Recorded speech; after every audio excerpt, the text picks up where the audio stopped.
let's come back to electric circuit. There are certain things we need to discuss before we leave this topic.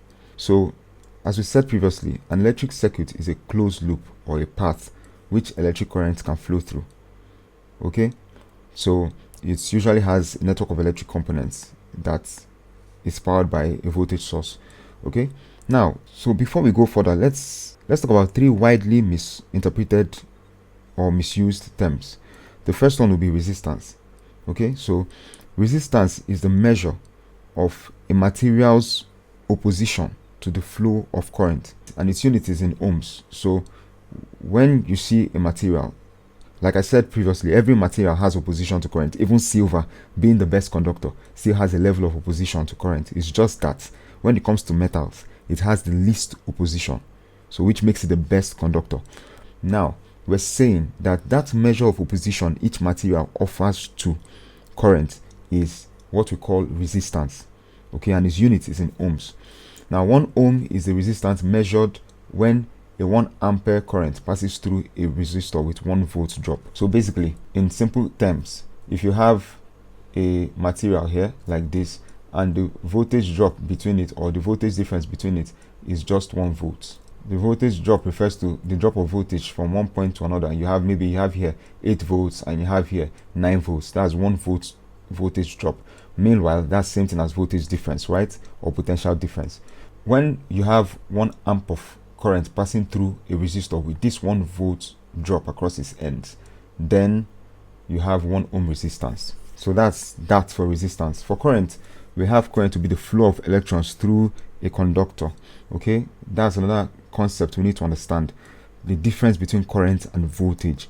Current is the flow of electrons through a conductor, while voltage is the difference in potential between 2 points in a circuit. It can be described as electric pressure because it has the responsibility of making electrons flow in a circuit. So to understand these concepts very well, let's consider something usually called the water analogy. Okay, so let's say we have a tank. Okay, so let's say we have a tank and we have water in it. Okay, all right. Okay, so you can agree with me that if you have an opening here, if you create a hole here, that we're going to have water flowing out of it, right? And the higher this tank is from the ground level, the more the flow we have. Okay, and that's why people elevate their tanks very high for buildings that have tanks, especially here in Africa, where we have everybody has their individual boreholes where they get water from, okay, for their houses. Okay, so you have those overhead tanks that are highly placed high away from the ground level. Okay, so the higher this tank is, the more water you have flowing out, and that's because the pressure, okay, acting on this water increases by height. Okay, so the height of this tank away from the ground provides that pressure difference which we require for water to flow from here. So that pressure difference is what pushes water out of this tank, right? If we decide we need to control the flow of water from this tank, and so we decide to draw, okay, we decide to get a tap, okay, to control the flow of water here. Okay, so it means if this tap is locked, we can't have water flow. Okay, if we need water flow, we're going to have to open up the tap for water to flow. Okay, so this tap now controls flow of water in this circuit. In this case, the water that flows out of this tap represents our current, while the pressure difference on these water molecules represents our voltage. Okay, so the pressure on this water that pushes it through that hole we had is our voltage that pushes your current through the ends of the wire. Now, this tap here acts as our resistor that controls the flow of current, that opposes that flow. So you see here we said is a measure of a material's opposition to the flow of current. Now we have components called resistors. Those resistors now offer resistance to the flow of current, okay, and their ratings are in ohms. So a particular resistor has an amount of current it will let pass through it. So we use them as control for current flow in a circuit. All right, so it's now easier to understand the difference between voltage and current. Okay, so voltage is the force that enables the current flow, and that current flow is the actual electricity. All right, so you can have voltage and you can have a high voltage and have a very low flow of electricity. Depends on the resistance the current flow is experiencing. For example, if you put 1000 volts across a rubber pipe, you might not have any flow of electricity, even if you have voltage. Okay, because that flow of electricity is heavily resisted by the material. All right, so basically, I just hope this makes it clearer. This is an example of a circuit here. We have battery, we have a resistor here, we have a lamp drawn here. Okay, so and we have this switch here. Okay, so we had talked about a circuit like this previously. So if we have an open, of course this is an open circuit because current can flow through this, the switch is open.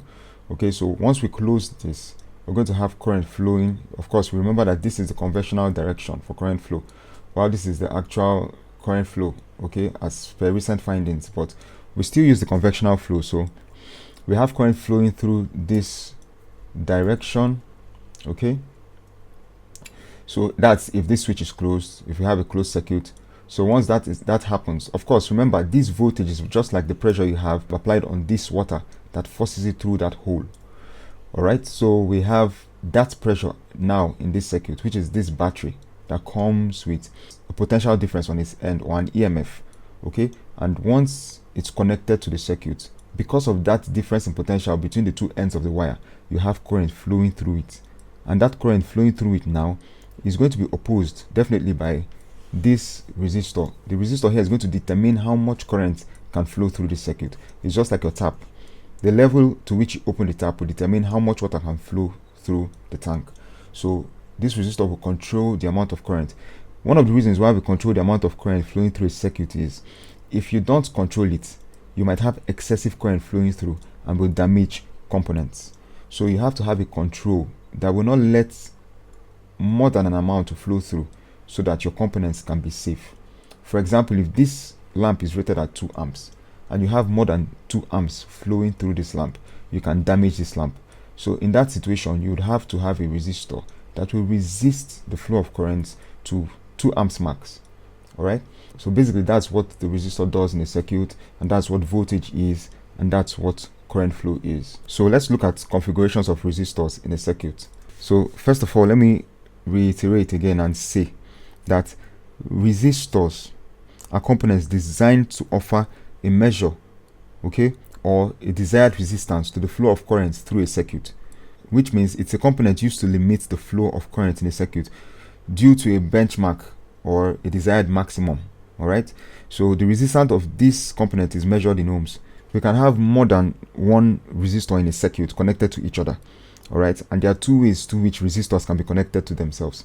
All right, so the first way is in series and the second way is in parallel. So the value of resistance, okay, of the circuit depends on the connection. If you're connecting in series, you're going to have a different effective resistance compared to if you're connecting in parallel. So for example, like the previous circuit I showed you one resistor. If you had a second resistor in that circuit, all right, probably connected in series or in parallel, whichever way we connect will determine the effective resistance that circuit is going to experience. Resistors in series, in this configuration or arrangement, resistors are connected to another resistor in the network by just one end or just one of its lead. Okay, so we have an example here. You see this is resistor 1 connected to resistor 2 connected to resistor 3. So they are all connected to each other by one end. You have resistor 1 connected to resistor 2 by one end. The other end is free, connected to something else. We have resistor 2 connected to resistor 1 by only one end, and resistor 2 connected to resistor 3 by only one end, and then resistor 3 connected to probably something else. So this is a network of resistors. But now the effective resistance of this resistor would depend on the resistance of 1, 2, 3 and this configuration. Now we see this other configuration here is similar, just different in shape. So we have this resistors connected together but by one of their ends to each other. We have R3 connected to R2 by just one of its end, okay, while these two ends are free to be connected to a circuit. All right, so the effective resistance is calculated by summing up all the resistances. R1 plus R2 plus R3 will give us the effective resistance. So if we have 2 ohms here, 3 ohms here, and 2 ohms here, that will give us a total of 7 ohms. That's 2 plus 3 plus 2. That's 7 ohms. If you connect this to a circuit, instead of the circuit to be experiencing 3 ohms resistance or 2 ohms resistance, it will be experiencing a total resistance of 7 ohms. Now for resistors in parallel, okay, we have these resistors joined to themselves on both ends. Okay, so an example you can see here, we have R1 connected to R2. You can see it's both ends connected to R2, still both ends connected to R3. So R3 is connected to R1 R2 on both ends. In this case you have a parallel connection.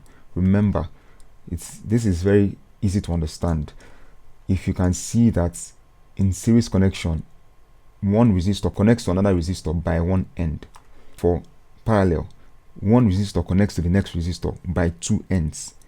In parallel connection, two ends must be connected to each other. So you have parallel here. In this case, it's the same thing. You see, R1 is connected to both R2 and R3 on both ends. If we need to calculate effective resistance in this case, we have 1 over effective resistance equal to 1 over R1 plus 1 over R2 plus 1 over R3. So Ohm's law is named after George Simon Ohm. He discovered the relationship between current, voltage, and resistance. And Ohm's law states that the current through a conductor is directly proportional to the voltage difference or the voltage across its end, provided all physical conditions and temperature remains constant. So you can see this is what the law states. Okay, the voltage or the potential difference across the end of a conductor is proportional to the current. Okay, so this also means that as voltage increases, current also increases in a circuit. If you increase the voltage, you're going to increase the flow of current. Okay, so that's what this also means, because it's directly proportional. Okay, so V is voltage measured in volts, I is current measured in amperes. Okay, so to of course remove the proportionality sign, we have to bring in a constant.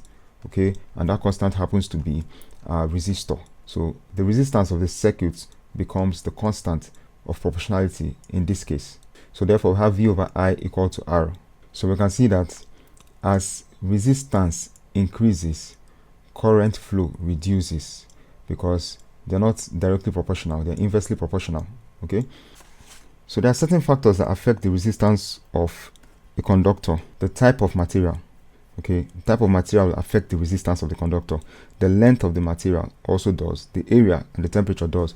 So you can see that the length of the material is directly proportional to the resistance of the material. So as the length increases, resistance increases.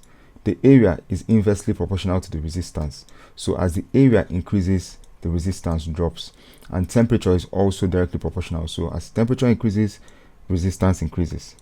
Okay, so from experiments, it's been established that at constant temperature, resistance of a conductor relates to its length and cross-sectional area as R equal to rho length over area. Okay, so this formula has been given from experiments. All right, so this is the relationship, okay, that covers the factors affecting resistance. So we have rho to be the resistivity of the material, which differs from material to material. So every material has its resistivity. All right, while L has to be the length, and A the area of that material. So work done is basically energy required to apply a force over a distance, which we know from early courses. Okay, but then in electricity, it is the requirement to move a charge between one point and another point in the presence of applied voltage, and this is measured in joule. If you have to move a charge from this point to this point, all right, in the presence of an applied voltage, so that energy you need to move that charge from this point to this point in the presence of that voltage as applied is what we call the work. done, and it's measured in joules. Okay, so work is equal to charge times voltage. Okay, charge is usually I times T, which is current times time, measured in coulombs, and voltage is measured in volts. So we can have work to be ITV, and we have, of course, V to be equal to IR, okay, which is current times resistance. So replacing that with our V, we have I square RT. Okay, remember that's gotten from Ohm's law. All right, and then we move on to get the power of a circuit. So we know that power is the rate at which work is done, and so it means power is work over time. Okay, so that's work done over time spent doing the work, and work done is IVT. We have that here. So we divide that by time, we have IV. So power is IV, or I squared R, and power is measured in watts, which is same as joule per second. Okay, so 1 watt is the power consumed in an electric circuit carrying 1 joule of work in 1 second. Okay, you should note that. All right, so let's talk about energy consumed. That's the kilowatt hour. We talked about this when we talked about work, energy, and power. Okay, but let's just reiterate it. Okay, so the kilowatt hour, of course, is a unit of energy. Okay, is the amount of energy consumed when an appliance of 1 kilowatt runs for 1 hour. So if you have an appliance that consumes power of 120 watts and it runs for 2 hours, of course, our energy consumption will be power times time, which is 120 watts times 2 hours. So that will give us 240 watt hour. Okay, so if we want to change it to kilowatt hour, then it will be 0.24 kilowatt hour. Okay, so that's how we calculate the energy consumed for an appliance. All right, when we know the power ratings of the appliance. So heat generated by current flow, of course, is H equal to I square ROT. Okay, which is same formula for work done. Okay, remember, we can convert electrical energy to heat energy. So it's the work done converting electrical energy to heat energy. So heat generated by current flow is H equal to I squared ROT. Okay, where H is the heat generated, I is current, R is resistance, and T is time. So I want us to note all these formulas. These formulas are very important, and we'll use them to solve our exercises.